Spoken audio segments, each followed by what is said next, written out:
भगवान श्री कृष्ण का अवतार हुआ और द्वापर में यमुना किनारे बंसीवट पर महाराज हुआ। शरद पूर्णिमा की रात्रि थी जिसमें महाराज हुआ, वो रात्रि 6 महीने की हो गई। महाराज में अनलिमिटेड गोपियां थीं, उनके पैरों में पायल और घुंघरू थे। उधर कैलाश पे प्रभु महादेव अपने प्रभु श्याम सुंदर और राधा रानी के भजन में बैठे थे। महादेव जी भज रहे थे, राधे कृष्ण राधे कृष्ण राधे कृष्ण। देखिए महाराज में प्रभु ने एक ऐसी लीला की, जितने अनगिनत गोपियां थीं उतने ही कृष्ण हो गए, हर गोपी के साथ कृष्ण, इसीलिए उसको महाराज कहा गया। लेकिन प्रभु तो एक थे, हर गोपी को सिर्फ अपने साथ में कृष्ण दिखाई दे रहे थे, उसी गोपी को अन्य किसी गोपी के कृष्ण दिखाई नहीं दे रहे थे। हर गोपी के साथ ऐसा ही हो रहा था, हर गोपी को सिर्फ अपने कृष्ण तो दिखाई दे रहे थे, लेकिन उसे अन्य किसी गोपी के कृष्ण दिखाई नहीं दे रहे थे। तो हर गोपी के मन में ये भाव था कि ये प्रभु सिर्फ मुझसे ही प्रेम करते हैं, अन्य किसी गोपी से ये प्रेम नहीं करते हैं। जब महाराज शुरू हुआ तो गोपियों के पैरों के पायल और घुंघरू बजने लगे, प्रभु की बंसी बजने लगी और एक ऐसा मधुर संगीत पैदा हुआ जो कि तीनों लोकों में छा गया। वो इतना मधुर संगीत था जिस किसी के कानों में वो ध्वनि गई वो महाराज की तरफ भागने लगा। चाहे वो देवता हो, मनुष्य हो, किन्नर हो, पशु पक्षी भी महाराज की तरफ भागने लगे। उधर कैलाश पर प्रभु महादेव जी के कानों में वो ध्वनि गई, प्रभु महादेव जी का भजन भंग हो गया। महादेव जी ने विचार किया, इतनी मधुर ध्वनि कहाँ से आ रही है जो कि मेरे भजन को भंग कर रही है। प्रभु महादेव जी ने अपने विवेक से पता लगाया तो उनको मालूम हुआ ये तो यमुना किनारे बंसीवट पर महाराज हो रहा है। मेरे प्रभु सिंहासन पर विराज रहे हैं, मैं भी चलूं अपने प्रभु का दर्शन करूं और अपने नेत्रों को सफल करूं।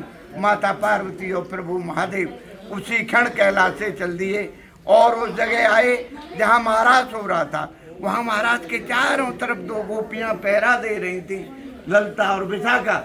माता पार्वती उस महाराज में प्रवेश हो गई और प्रभु महादेव जैसे ही महाराज में प्रवेश हुए तो जो पहरा दे रही थी गोपियां, उन्होंने उनको रोक दिया और उनसे कहा, देखो प्रभु आप इस महाराज में कैसे जा सकते हो? प्रभु इस महाराज में सभी गोपियां जनानी हैं, पुरुष अकेले प्रभु श्याम सुंदर हैं, दूसरा पुरुष इस महाराज में प्रवेश नहीं कर सकता।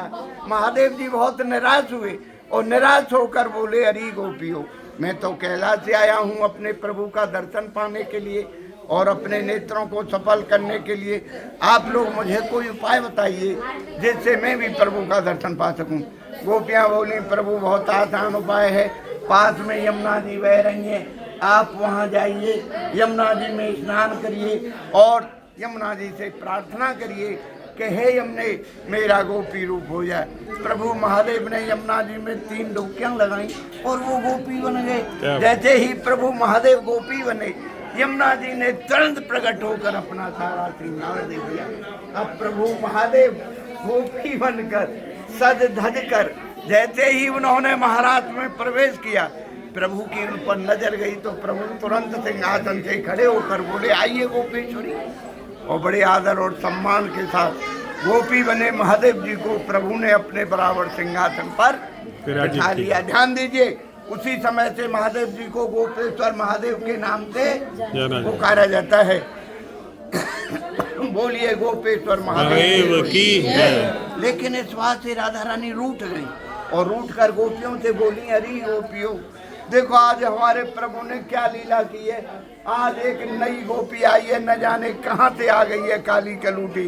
उसको प्रभु ने अपने बराबर सिंहासन पर बिठा लिया है और उससे कहा है, गोपेश्वरी, हम सब गोपियों की ईश्वर बना दिया। प्रभु ने हमसे तो कभी गोपेश्वरी नहीं कहा, जबकि हम इनकी सबसे बड़ी गोपी हैं। इसी बात पर राधा रानी रूठ कर नंगे पैर पैदल चलकर यहाँ आकर बैठ गई। अब आप समझो, जब राधा रानी महाराज में छठी, महाराज बंद हो गया, प्रभु ने देखा, अरे यहाँ तो महाराज भी बंद हो गया, अरे यहाँ तो हमारी राधा रानी भी नहीं है। तब प्रभु व्याकुल होकर इनको चारों दिशाओं में ढूंढ रहे हैं और पुकार रहे हैं। देखिए, जिस रास्ते से राधा रानी आई थी उस रास्ते में ब्रज की रज में राधा रानी के बहुत छोटे छोटे पैरों के चिन्ह बने थे। प्रभु जब ढूंढ रहे थे तो उनकी नज़र चली गई और उन्होंने पहचान लिया ये तो हमारी राधा रानी के पैरों के चिन्ह हैं। उन चिन्हों से रज लेकर अपने मस्तक से लगाई और उन चिन्हों को प्रभु खोजते खोजते यहाँ राधा रानी के पास आए। यहाँ कर प्रभु ने खूब मनाया। राधा रानी मनने में नहीं आई।